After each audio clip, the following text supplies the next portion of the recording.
Bom, Renê, você é nosso convidado. Você prefere começar? Quer que eu faça uma introduçãozinha assim sobre a temática? E como você prefere?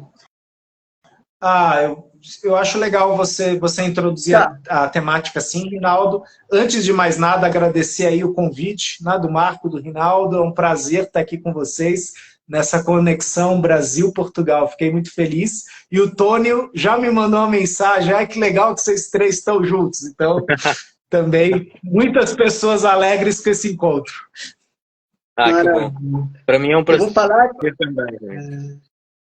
e aí eu passo para você, Marcos, você também fala, e aí passa para o Renê, Tá então.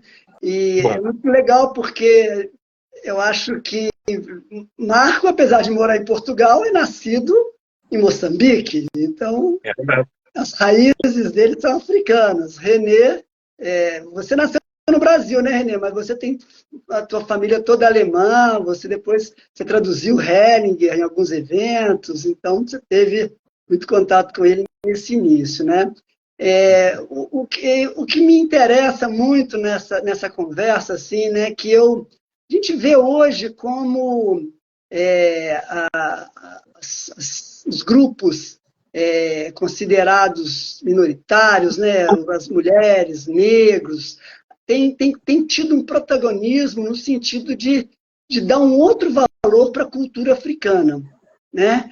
A gente sempre, tradicionalmente, como quem escreveu a história são os povos vencedores, a história foi escrita a partir dos europeus, né? Dos europeus e americanos. E muitas vezes a riqueza da cultura africana, a riqueza da terapia africana, a riqueza dos rituais africanos e indígenas, né? Mas estamos falando aqui da experiência do Hellinger na África do Sul, né? Muitas vezes foram apagadas e se diz, inclusive, que muito do berço da filosofia, que é grego, mas se você pesquisar mesmo, os filósofos gregos aprenderam lá na África, lá no Egito.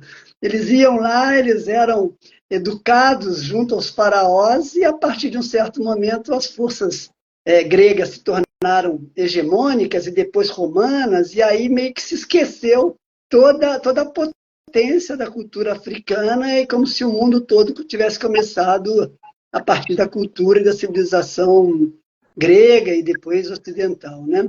Eu tenho uma sensação, talvez vocês me corrijam se vocês não concordarem, fiquem muito à vontade.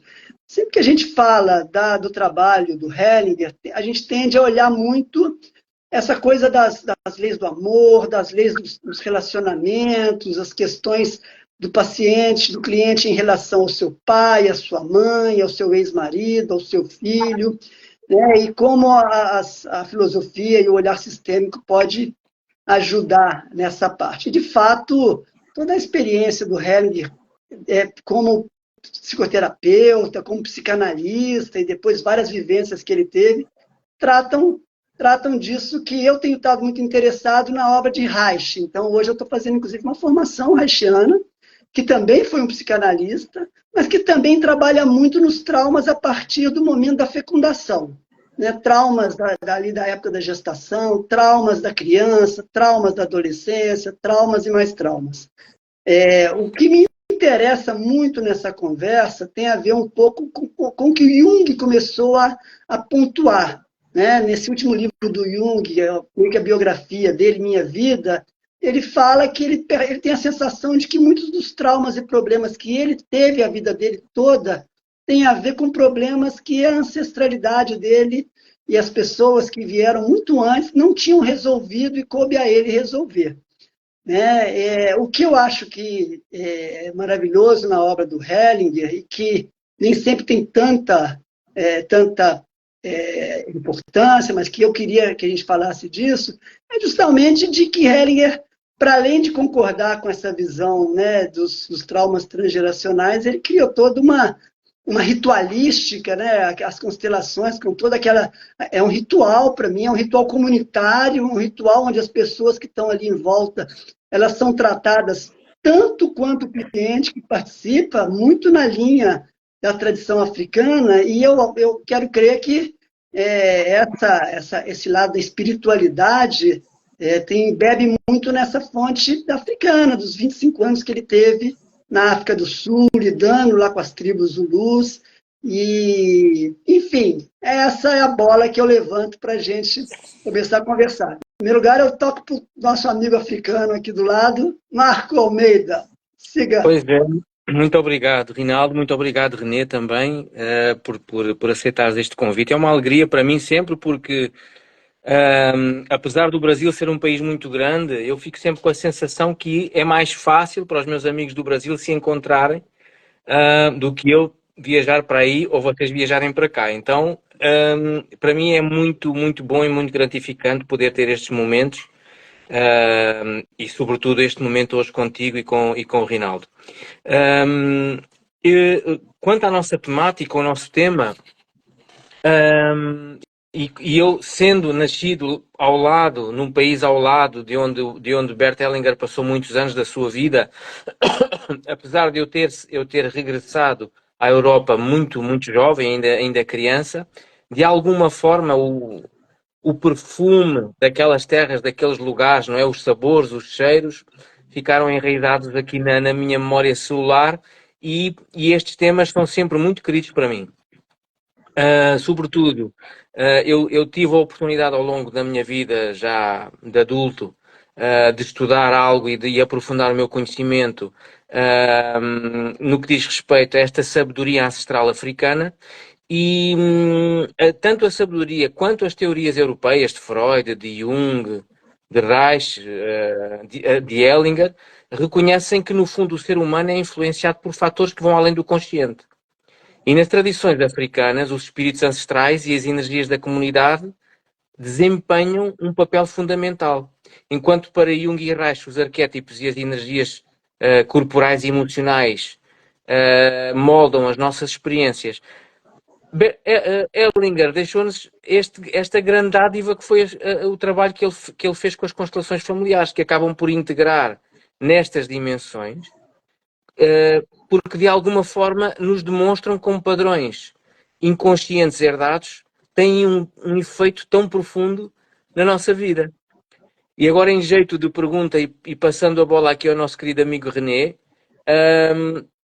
eu deixava esta pergunta, ou para o René, para os dois, claro, de como é que a sabedoria ancestral africana e as ideias de Freud e Jung sobre o inconsciente poderão ser integradas para uma visão mais completa da saúde humana. Sim, sim. Talvez a palavra integrativa aí, né, Marco? Né? Como a gente pode integrar isso, né? Que é um esforço que a gente faz, né, junto não só a constelação familiar, mas as abordagens que a gente usa. Né? Vocês recentemente entrevistaram aí o colega Tônio Luna, né, que integra aí a psicologia, a análise reichiana, a arte, né, a condução de atores, né, a direção, quer dizer, ele integra muitos fatores. Né? Gostaria de pegar um ponto aí falado pelo Rinaldo. Gostei muito da temática, né, terapia comunitária. O Hellinger sempre falou isso. A constelação, ela trabalha com o indivíduo para atingir o coletivo. Né? Então, para o Hellinger, a constelação é coletiva. Por mais que você fale, não, eu vou sozinho, eu vou com o Marco e vou fazer a minha constelação. Amigo, tu não tá sozinho. Tá todo mundo lá, inclusive os seus e os do facilitador estão lá. Né? Tá a galera toda reunida. Né? Então, essa visão comunitária muito forte em Hellinger e provavelmente foi muito demarcado nesses 20 anos junto à cultura Zulu. Né? Se a gente pega a obra de Hellinger, né? Minha Vida, Meu Trabalho, a biografia dele, a gente percebe um ponto bem específico. Né? Hellinger não era bem quisto pelo regime nacional-socialista, porque além dele fazer certas pontuações que não eram muito bem vistas, ele se recusava, né, a seguir ordens, como, por exemplo, a questão de atirar contra outras pessoas. Ele foi preso, teve toda uma situação, e a ordem de Marianne Hills percebe que tirar ele da Alemanha é uma forma de preservá-lo. Então, ir para a África do Sul também foi uma salvação, né? Que ele foi para lá, ele foi salvo, né, de um regime complicado, né? E ele era considerado inimigo público número 1, né? Um dos inimigos públicos número 1. A Gestapo tinha uma lista enorme de pessoas assim, né? E ele vai lá para fazer um trabalho, né, de missionário, diretor de escola, né? E a gente percebe que ele não foi lá ensinar, ele foi lá aprender, né? As duas coisas aconteceram, né? E ele fala do impacto, né, dessa postura dos Zulus quando tem um problema, né? Então, Marco aprontou, fez uma coisa muito feia. Aí colocava o Marco lá no centro da sala. Aí pensava, né? Os europeus, vai tomar chibata, né? Não? Aí todo mundo ia até ele e falava, Marco, eu lembro daquela vez que tu fez isso e tu ajudou muito a gente. Aí vai o Rinaldo e fala, Marco, eu lembro daquela outra vez que você foi peça fundamental para a gente resolver isso aqui. Quer dizer, não vai se sublinhar o problema, vai se mostrar as qualidades que o Marco tem para que a comunidade possa deixar estar o problema, possa deixar estar aquela falha, né? Ou seja, os Zulus tinham uma visão integrativa. Sim, você vai errar. Sim, você vai cometer deslizes. Eles fazem parte. A gente não vai te tirar da tribo. A gente não vai te excluir, né? Então, um sistema conciliatório, um sistema mediativo, isso já estava lá. E o Hellinger, né, um europeu, chega lá, né, um europeu com uma noção de hierarquia bem clara, percebe um círculo de homens, mulheres, senhores, crianças, debatendo filosofia, debatendo questões da ordem do dia. Ele falou, o que é isso? Né? Então, ele dá vários exemplos onde a gente vê como, sim, essa cultura marcou muito as constelações familiares. E eu lembro dele falando disso na Alemanha. O Hellinger, ele nunca escondeu isso, e está na biografia. Talvez ele não tenha falado tanto quanto ele falou do Jung, quanto ele falou do Freud, quanto ele falou de Ivan Bosnamenag, porque não havia uma figura específica na cultura Zulu. Quando ele falava deles, ele falava da cultura inteira, né? Não havia um expoente, eram todos. E aí a gente tem outro traço comunitário, né? Quando a gente fala Zulu, são todos, é o Ubuntu, né? Eu sou um porque nós somos um, né? E aí a gente entra com a coisa ancestral aí que vocês dois colocaram, né? Vem de muito lá atrás, né? E acho que a frase que o Rinaldo trouxe do Jung é: nós, filhos, somos o sonho não vivido de nossos pais e os crimes não solucionados. Né? Ou seja, a beleza e o fardo. Né? E, logicamente, pelas lealdades invisíveis, a gente vai para a Nag aí, a gente toma isso no pacote completo. E cabe aí depois a nossa capacidade de adulto de poder falar, então, eu acho que isso aqui eu não consigo carregar, não. Eu acho que eu não tenho o que fazer com isso aqui. Eu sei de onde veio, mas isso aqui eu não sei resolver. Aí vem uma capacidade de diferenciação. Mas também, né, como você bem falou, Marco, como isso vem de lá, deles. Né? Isso, só me estendendo mais um pouquinho. 1996, eu estava fazendo um mochilão pela Alemanha e eu visitei o Museu Alemão em Munique, o Deutsches Museum. E assim, eu queria ir na parte de aeronáutica, né, ver os caças, tal. E no primeiro andar tinha uma ala assim, gigantesca. E aí eu vi lá, tipo, afrikanische Kultur, cultura africana. E assim, eu acho que eu tinha 16 anos. Falei, caramba, mas tem tudo isso? Aí eu fui entrando. Eu não consegui ir na parte de aviação, porque eram 2 andares, era um andar e depois descia. Eram artefatos e mais artefatos, textos gigantescos. Eu nunca aprendi sobre isso na escola. Né? Hoje, na escola brasileira, se ensina isso. Se tem um outro olhar para isso. Mas na minha época eu não aprendi isso. Né? Então eu fiquei surpreendido com a vastidão dessa cultura e como ela é antiga, inclusive desenvolvida tecnologicamente. Né? Então, foi bem aquela coisa da ignorância, sabe? Você olhar assim e fala, putz, não me falaram isso aí não. Né? E desde aí eu tenho também aberto um pouco mais meus ouvidos, olhos e percepção para os fatos que a gente desconhece. Me estendi um pouquinho. Não, está ótimo.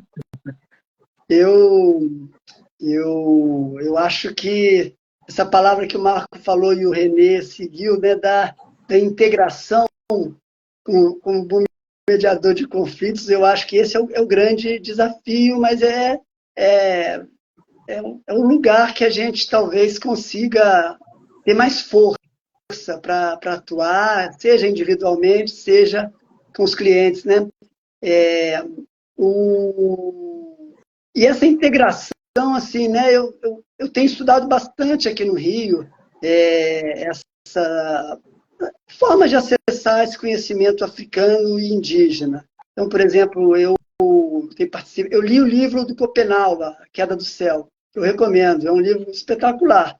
E lá pelas tantas, o Copenau, ele fala do mundo dos mortos, mas ele fala, e isso é a tradição dele, né, que você não deve olhar para os mortos, porque os mortos te atraem.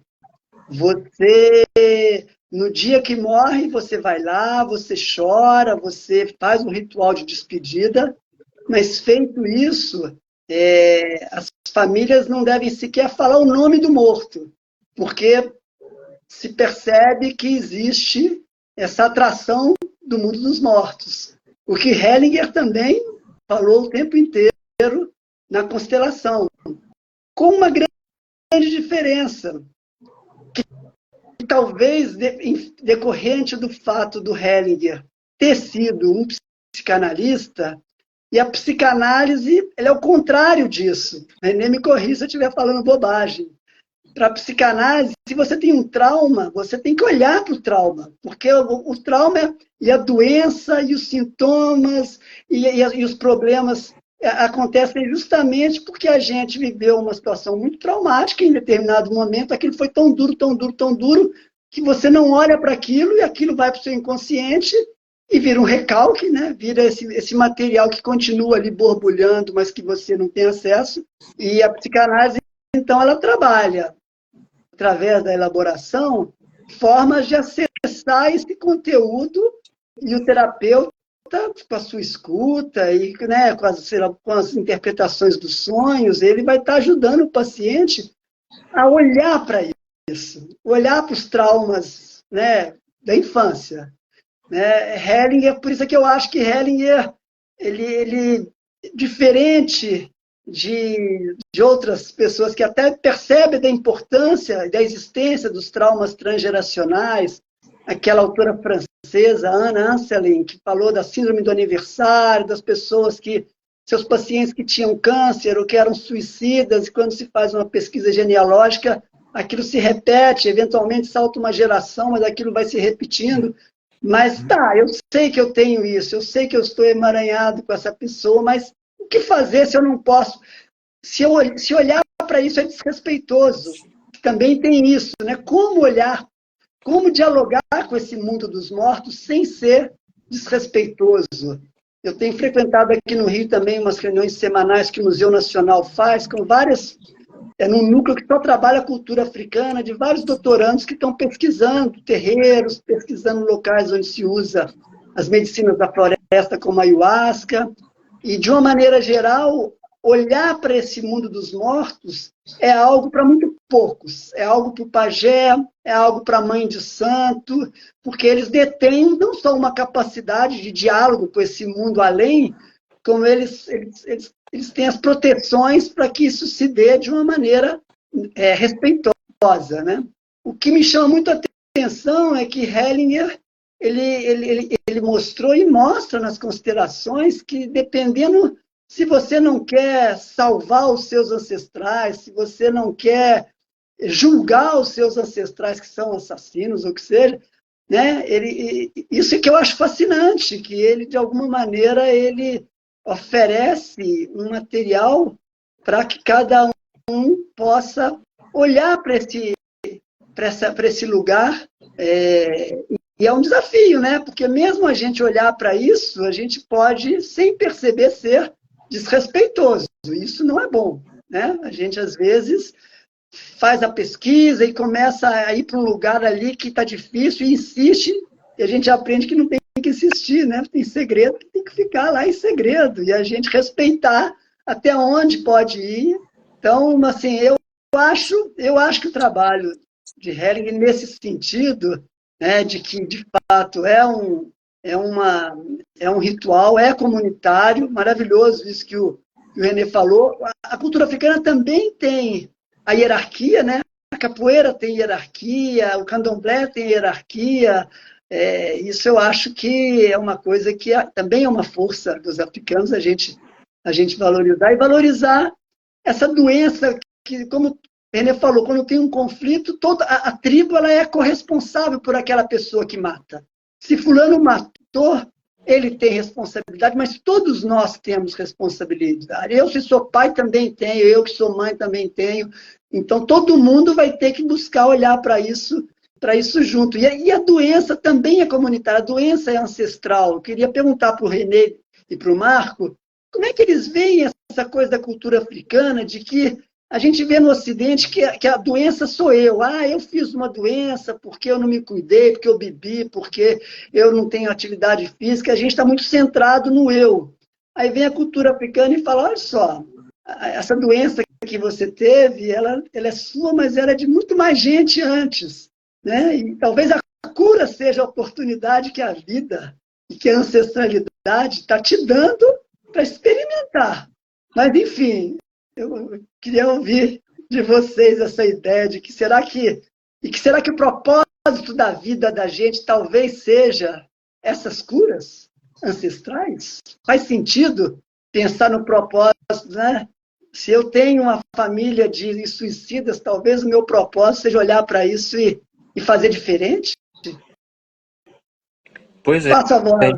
Se o René não se importar, eu vou pegar este gancho e depois ele continua. É muito interessante esta pergunta, Rinaldo.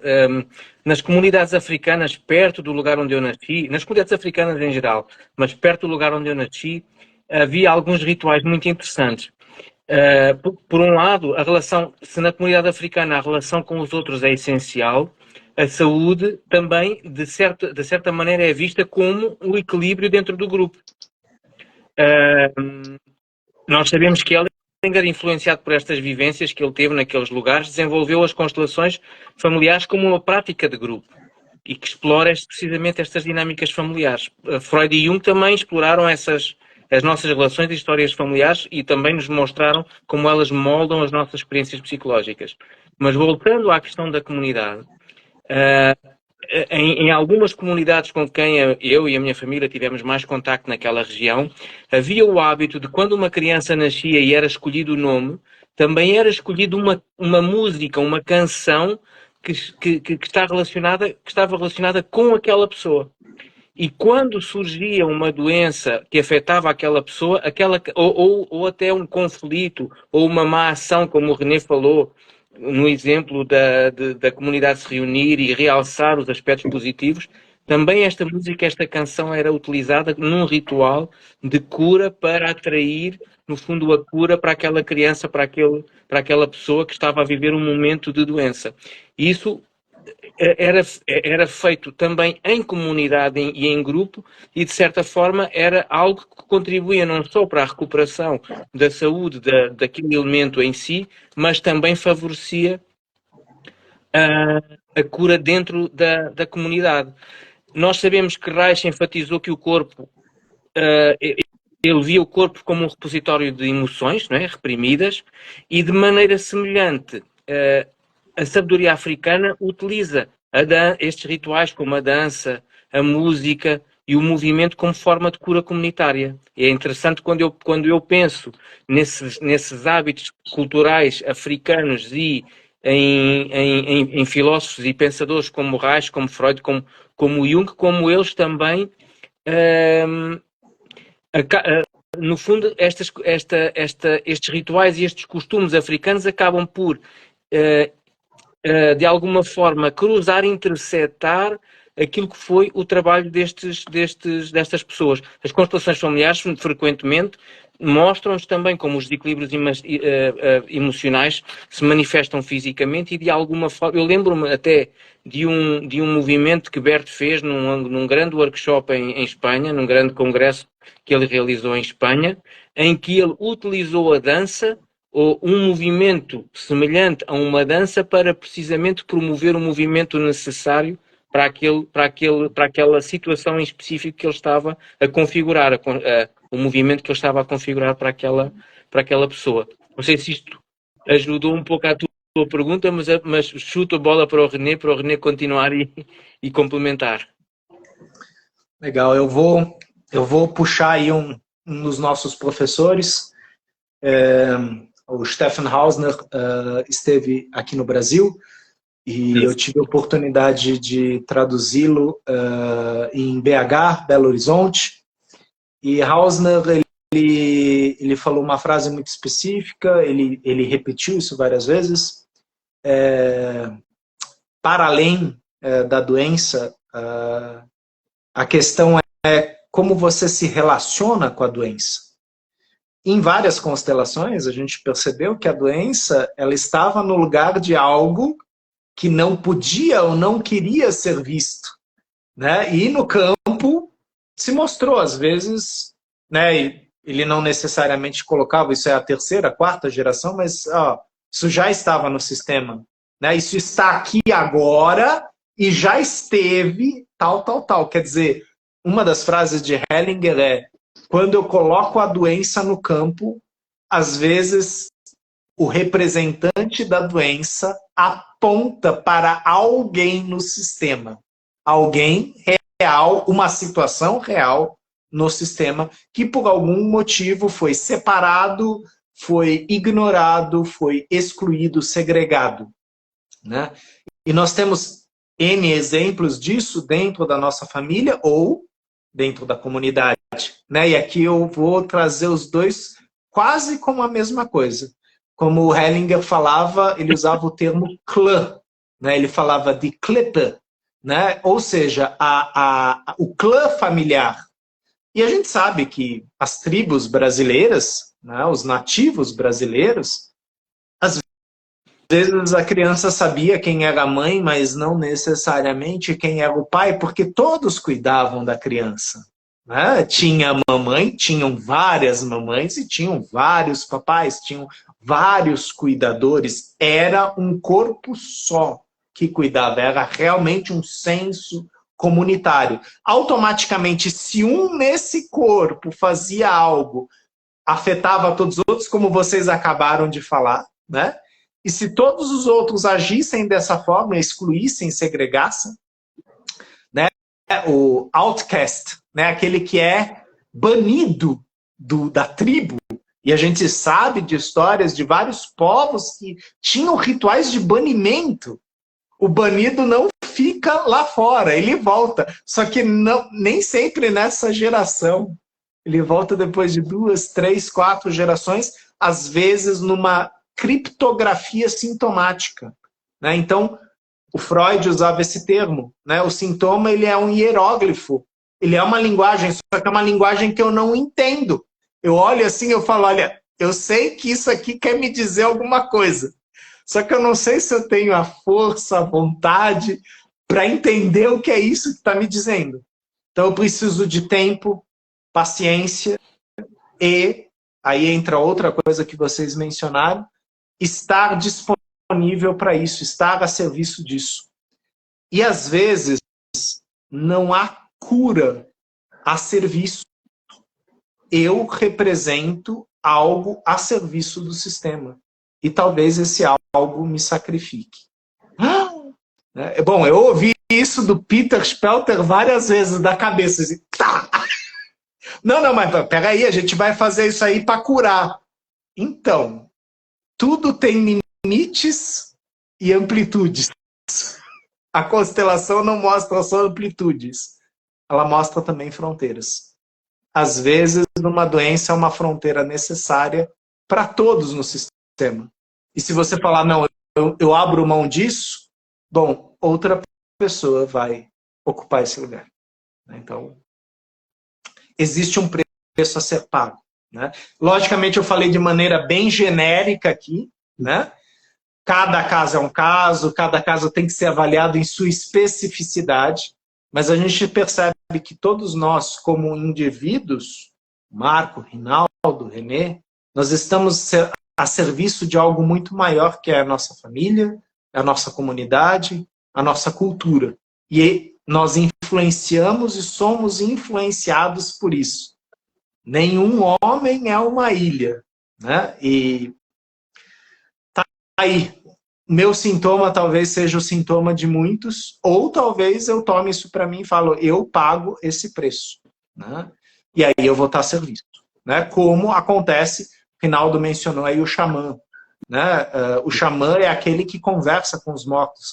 É uma postura muito específica que exige dele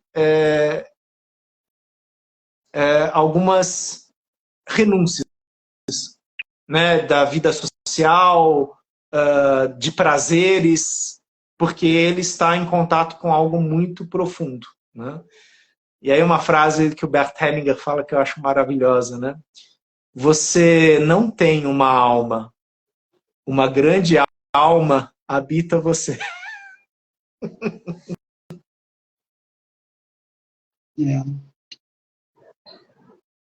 Fascinante, é verdade. Você terminou? Até aqui, sim. Eu não sei se a frase é exatamente assim, mas né, a gente sempre pega aquela coisa do individualismo, né, do egocentrismo. Não, eu tenho a minha alma. Não, meu amigo. Você habita uma alma muito maior que você, muito mais extensa, muito mais antiga. E sim, nós estamos a serviço. Né? É aquela brincadeira que por muito tempo o Marcos Castro e eu a gente fazia nos grupos de estudo. Né? Quem acredita em livre-arbítrio? Quem acredita em destino? Né? Os dois são possíveis, mas existe uma questão hierárquica aí. A partir do momento que eu reconheço o destino, eu tenho livre-arbítrio. Mas com a consciência do destino. Para dizer sim ou não. Né? Isso tem a ver com a grande alma também. Eu lembro... Fala, Marco. Fala, Rinaldo. Não, por favor. Eu lembro de, numa outra ocasião, o Berto falar que a liberdade, a nossa liberdade, ou a minha liberdade, ela é pequena. Mas quando eu a tomo, ela transforma-se em grande, né? Nesse limite que essa pequena liberdade tem. Quando a tomo, como o René falou. É muito interessante esta abordagem e ao escutar o René e ao escutar também, Rinaldo, o meu pensamento foi para estas memórias destes momentos passados e uma memória muito interessante de um movimento que aconteceu comigo lá salvo erro, tu estavas presente, foi no Seminário de Homens, lá na Alemanha. Não sei se o René estava nesse ano. O Seminário de Homens foi em 2018, não foi? Não, 2018 eu não estava. O Rodrigo estava. Rodrigo Ramos. Quando foi o último ano que o Berto fez o Seminário de Homens? Foi em 2018, se eu bem me lembro. Não sei se... Foi, não foi, Rinaldo? Foi, acho que foi. Isso. Num determinado movimento, foi um seminário muito, muito interessante, porque, como vocês se lembram, o seminário de homens só tem homens, e num movimento que o Bert fez comigo naquela altura, o tema era sobretudo direcionado ou focado na nossa relação enquanto homens com o nosso pai. E a dada altura, no final do movimento, o Bert falou para eu falar uma frase para o meu pai, e a frase era: pai, assim eu morro. Uhum. No fundo, aquela frase teve um impacto tão grande. Depois terminou o movimento, e naquele momento eu fiquei um pouco assustado. Pai, assim eu morro é uma frase muito forte, não é?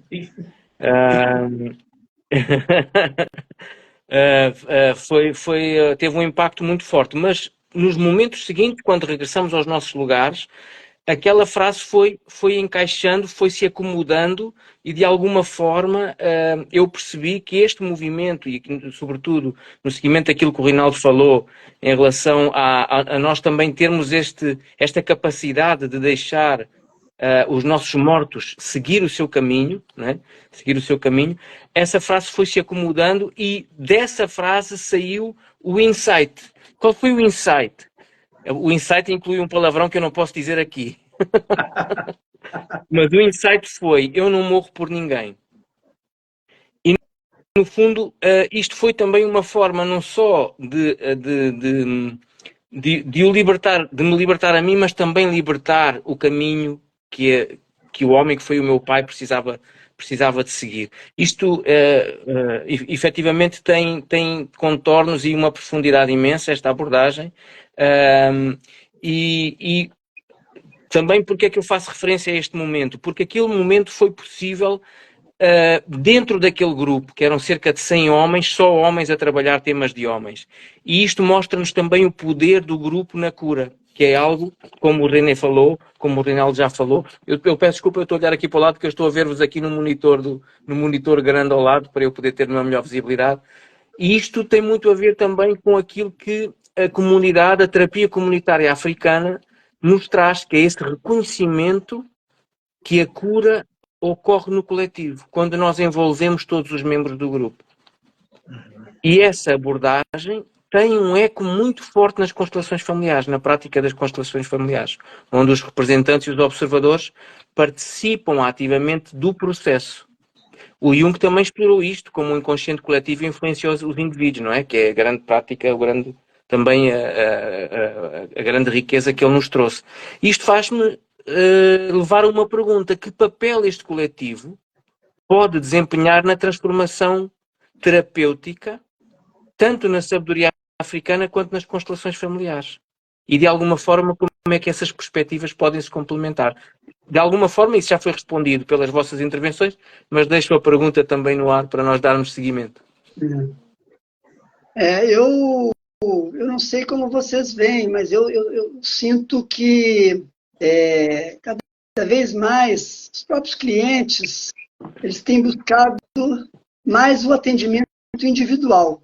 Tem sentido menos disponibilidade das pessoas para irem participar de um workshop onde terceiros estão trazendo seus temas. Eu acho que é um pouco esse momento muito utilitário que a cultura atual, né, ocidental, tem de resolver o meu problema, e aí então eu vejo muitos workshops acontecendo dentro de cursos de formação, onde as pessoas vão para se formar, mas aquela situação que era mais frequente no passado, das pessoas irem para se forem constelar bem, mas né, para ir para apoiar o trabalho de terceiros e deixar a coisa um pouco mais solta, respondendo a fala do Marco aí, né?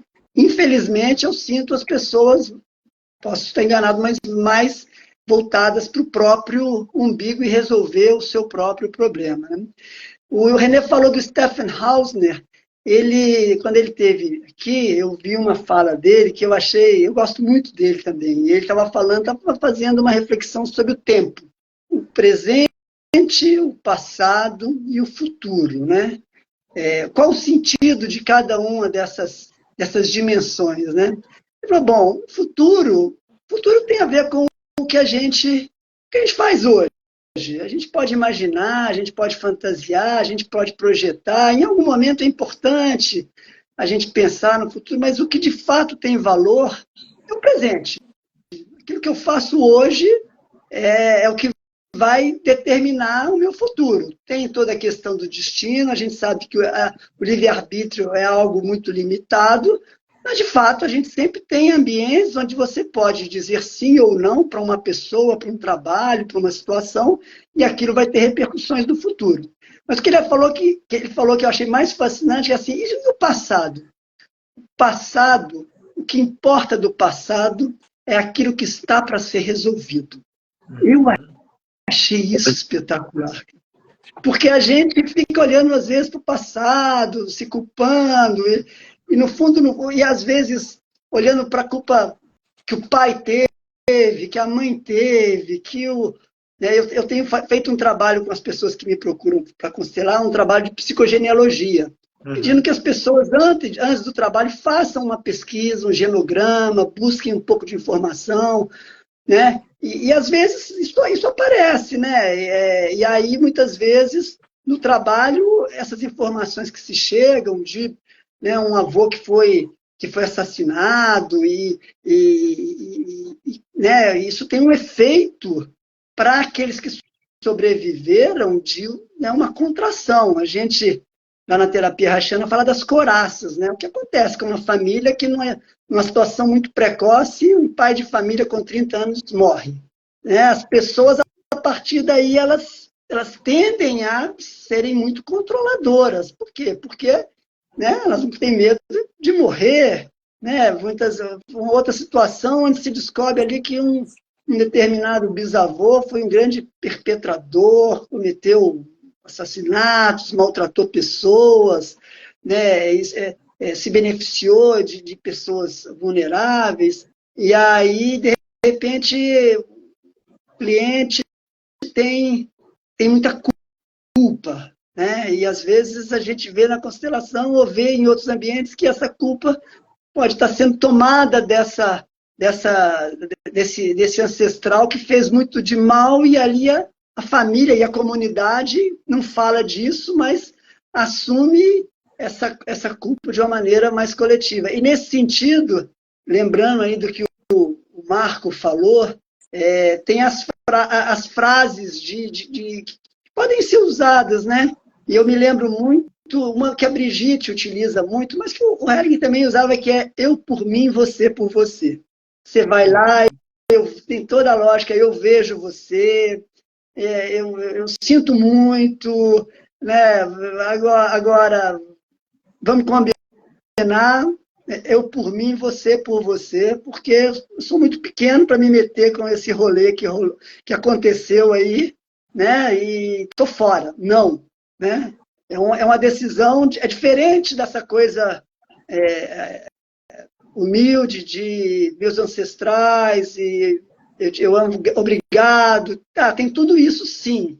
Eu vejo, você faz parte da nossa alma familiar, né? A grande alma, tem a alma individual, tem a alma familiar, você faz parte. Mas tem essa coisa da gente, enquanto ajudante, facilitar a pessoa também a se despedir disso, né? Se despedir. E aí a terapia haitiana usa muito a coisa do movimento, né?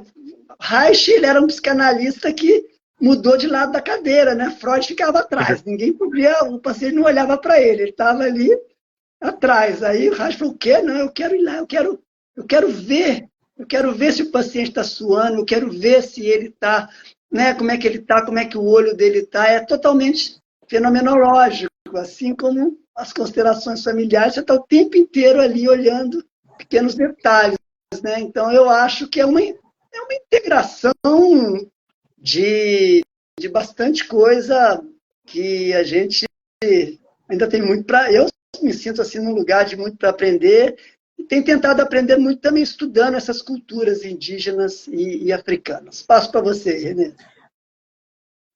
Eu vou voltar um pouquinho na tua fala, Rinaldo, a questão dos grupos, né, que você tem percebido, que tem diminuído. Sim, tem diminuído. Foi uma coisa que o Stefan também falou, João também mencionou isso, João Garriga, né, isso é um fenômeno mundial, né, facilitadores dos Estados Unidos também comentam isso.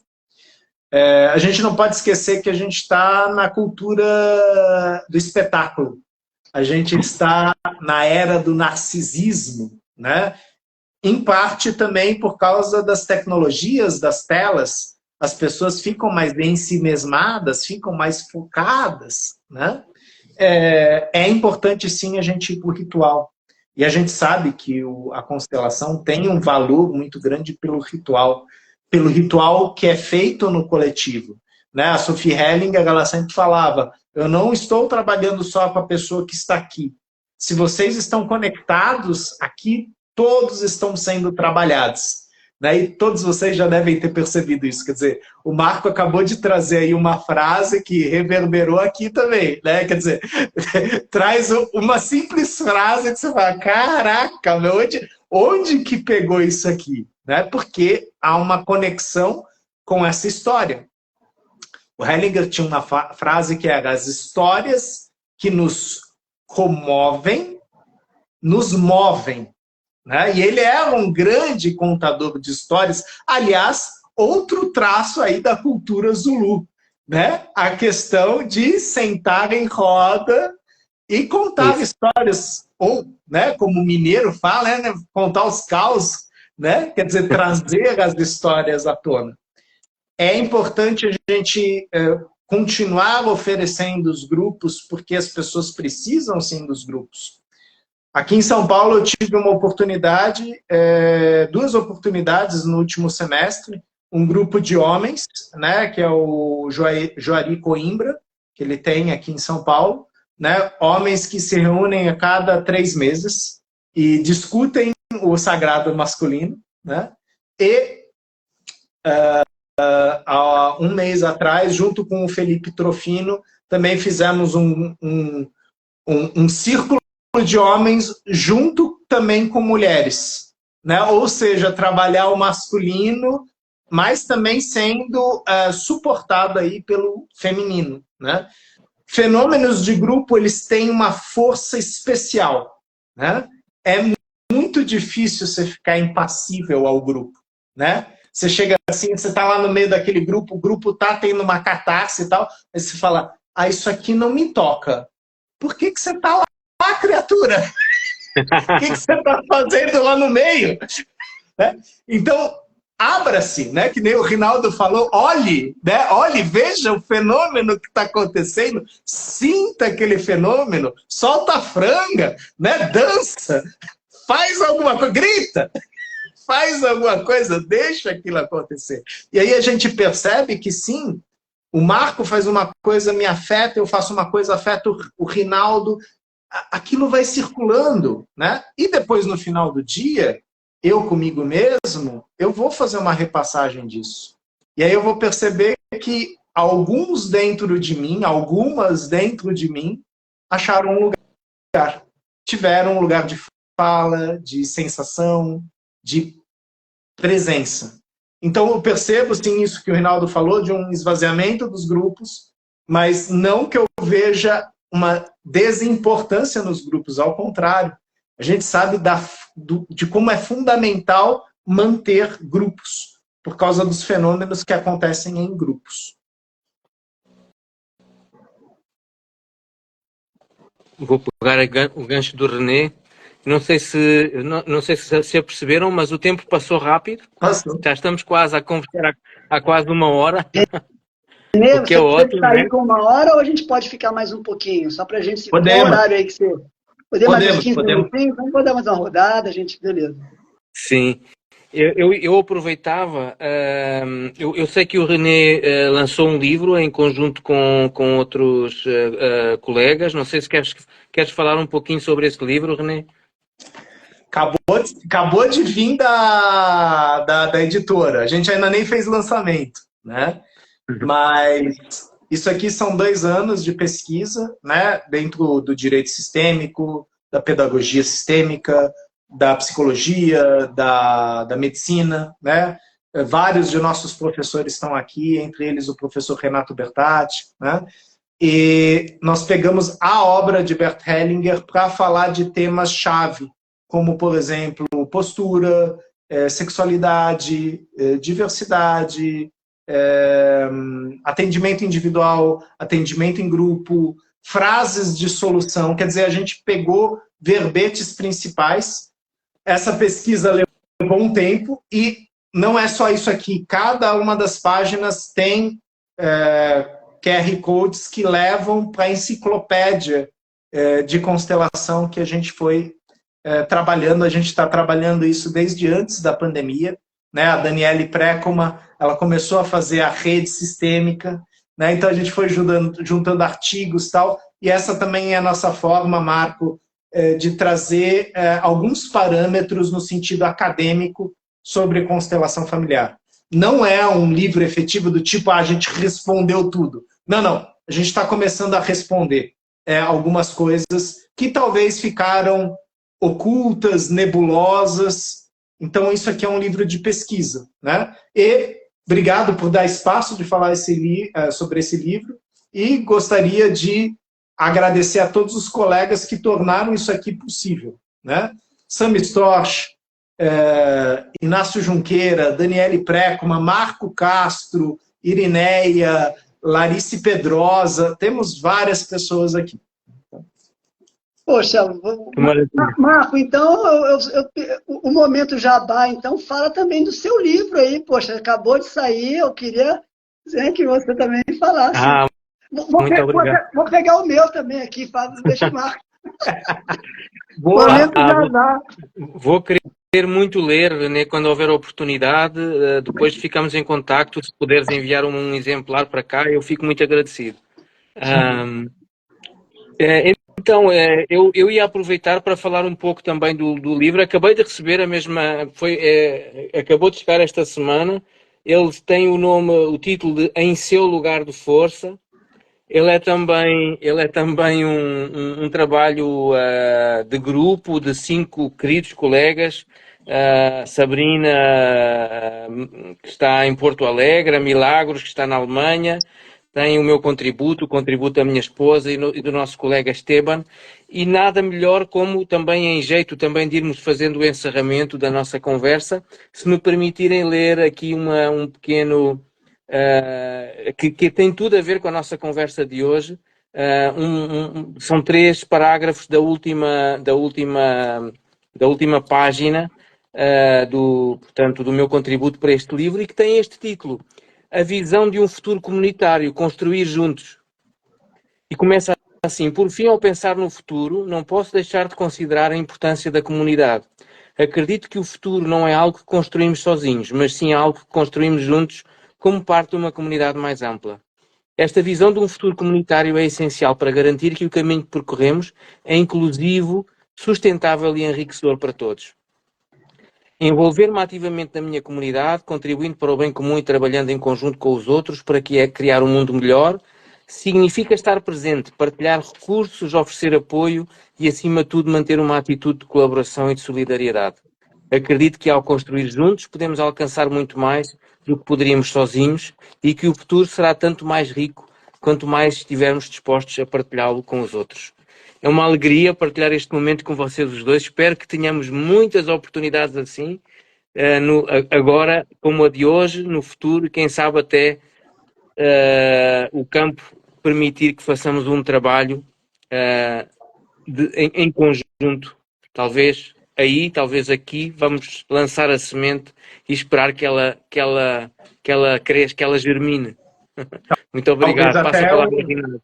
Talvez até um grupo de masculino, né, Marco? Isso, né? Trazer essa experiência que o Rinaldo, você, eu temos e, né, de repente, facilitar um grupo terapêutico comunitário masculino. Masculino, excelente ideia. Aqui já comprei. Não, eu vou, já que o momento aí, vou lembrar do meu humilde livrinho de 2018, né? E que, no fundo,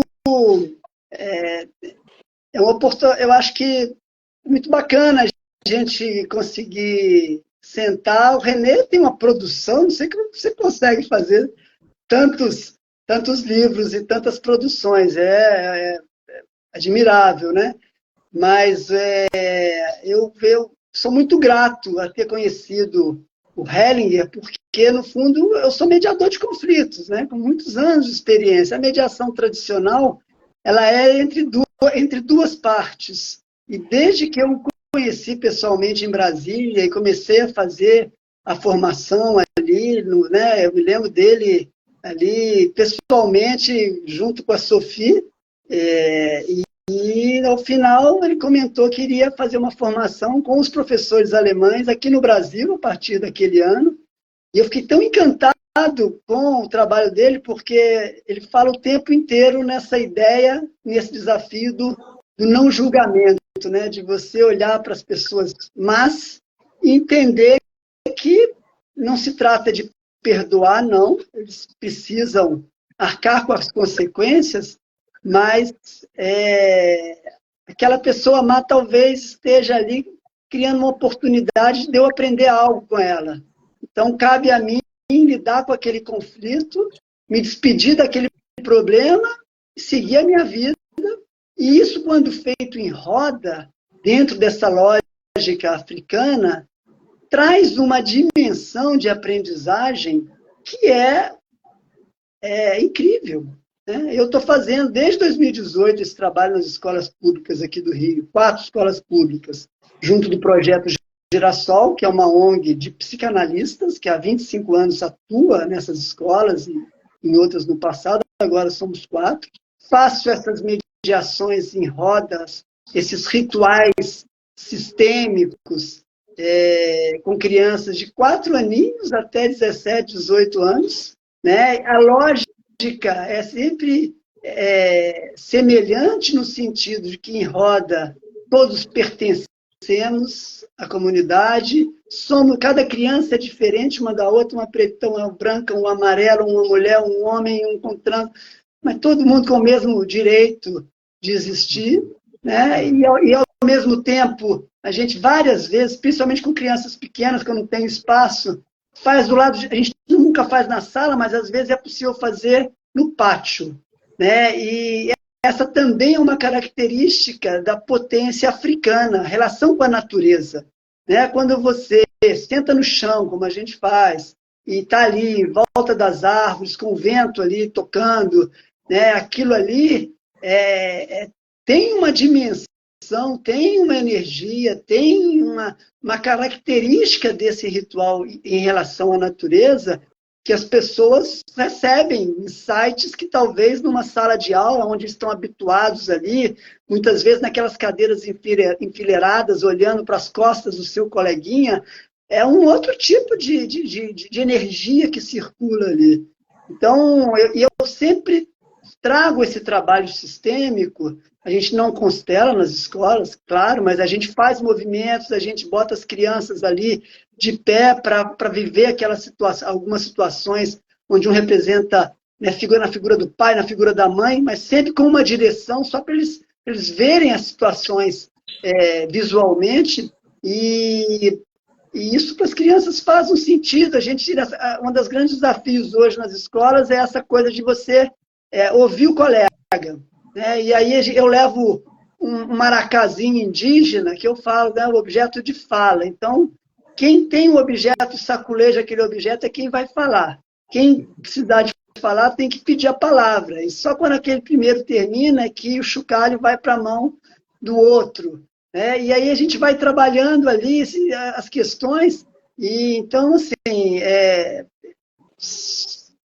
são questões que têm a ver com a mediação, tem a ver com o olhar sistêmico, mas quando a gente fala dessa coisa numa perspectiva africana, aquilo faz muito mais sentido para aquelas crianças que, em sua maioria, moram na favela, né? Então, quando eles veem aquela cultura da sua ancestralidade sendo trazida para um ambiente de aprendizado, a importância da família, a importância da sua comunidade, isso tem um efeito sobre as relações, sobre os conflitos e sobre a capacidade mesmo de olhar para a escola como um local de aprendizagem. Então, é mágico, né?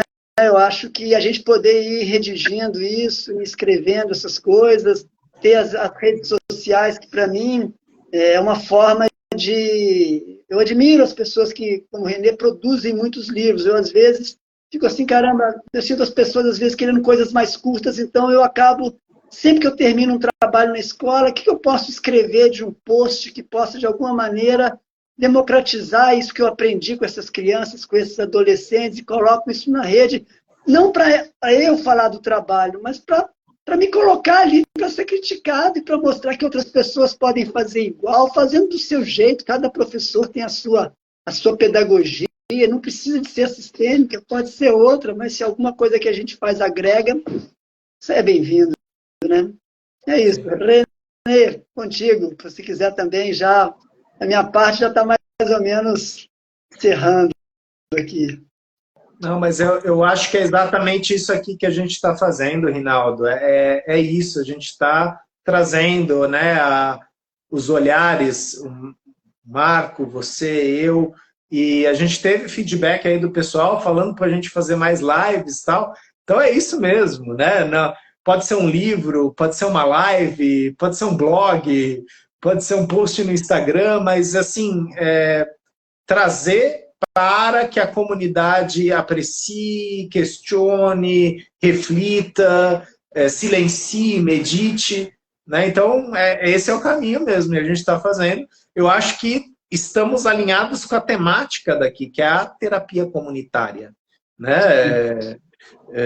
Estamos, sim, em lugares terapêuticos, mas só é possível se a comunidade também fizer esse movimento, né? Então, onde não tem esse movimento, a gente cria. Você criou em lugares onde é difícil.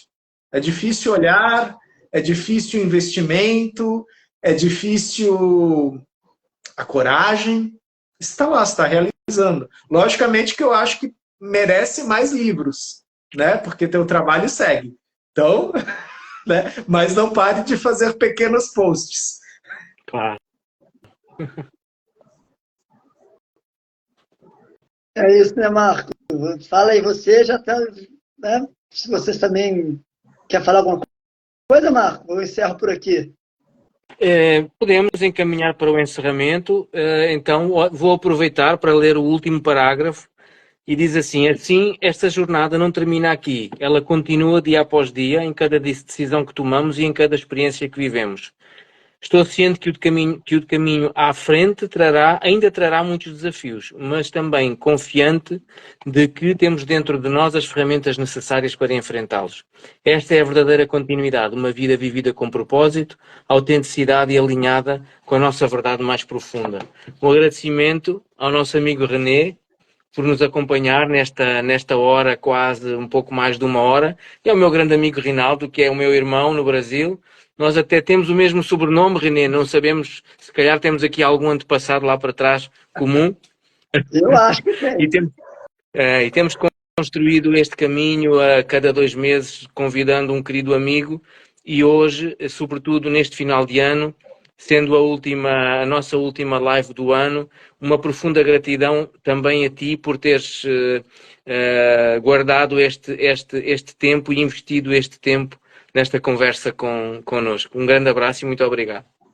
Prazer. Eu queria, então, também fazer um fechamento aqui, nesse sentido de que estamos no final do ano e no final de um ano difícil, né? Quando a gente olha, todos nós aqui, eu acho que o olhar sistêmico tem também algo que o René falou assim, né? Da gente, em algum momento a gente quer lutar pela cura, em outros momentos a gente concorda, né? Não é uma concordância passiva, onde a gente fica desanimado e achando que pode ser que a guerra da Ucrânia se torne uma terceira guerra mundial, pode ser que a guerra no Oriente Médio conflagre o planeta de uma maneira irreversível, pode ser que a emergência climática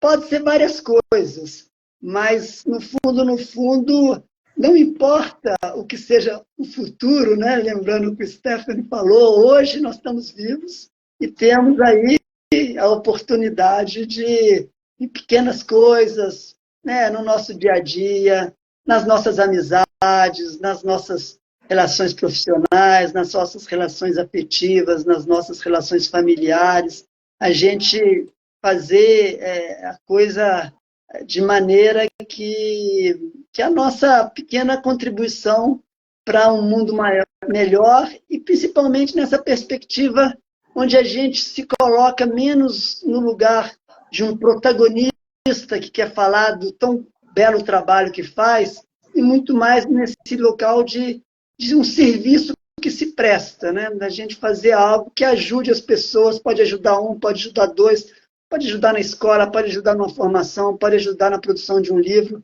mas esse lugar que o Hellinger sempre foi muito, para mim, um exemplo de uma pessoa de uma extrema humildade, né? Desse lugar ali dele, ele tinha aquela coisa da firmeza dele, mas era o trabalho dele falava por si, e isso tem uma força. Nosso amigo Tônio ali, que beleza, um grande abraço de final de ano. O Matheus passou por aqui também, não sei se já esteve.